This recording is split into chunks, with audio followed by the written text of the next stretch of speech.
Hey, welcome to Word Wrenching. Today I'm going to show you how to cut, slice, and crimp some electrical wire.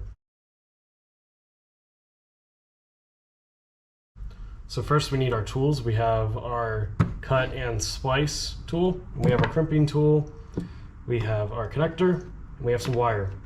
So the first step you want to do is you need to cut your wire. So let's say you need a piece of wire this long. Well, this tool has a part right here.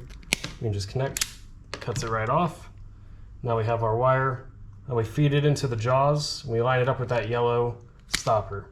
And that gives us the perfect amount of wire for what we're working on. Then we take our connector, insert the connector. Make sure you hold it in. You don't want it to come out, and then you won't be able to reuse the connector. It's only good for one use. So just line it up. This one's going in the middle. Make sure your wire stays in and crimp down. So now we have a nice connection. So let's grab our other wire. So in the instance, this would be like working on a car. We're tying in new lights. We're working on something that we need to connect a wire. And this is the most modern way to do it. Back in the day, you would just you'd use solder and a heat shrink sleeve. You can still do that, it works fine. This is my preferred method nowadays. So we got it inserted, we hold it, line it up with the proper side, and crimp down. So got it locked in.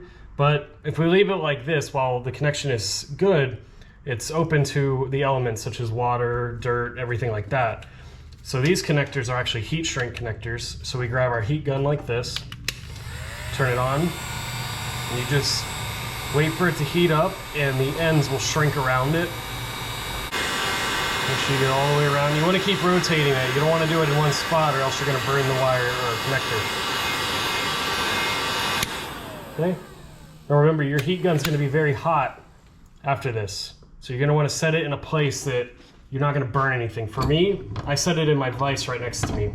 And I open the jaws up just enough to hold it. And then I don't have to worry about catching my shop on fire.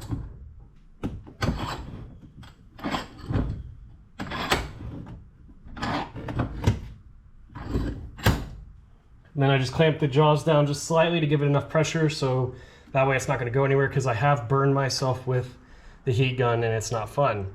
So now you can see our wire. It's nice and melted. We have everything all nice sealed. So that's going to last for a long time, and that gives you a perfect connection. So that's how you're going to do sealing, crimping, splicing, cutting wire.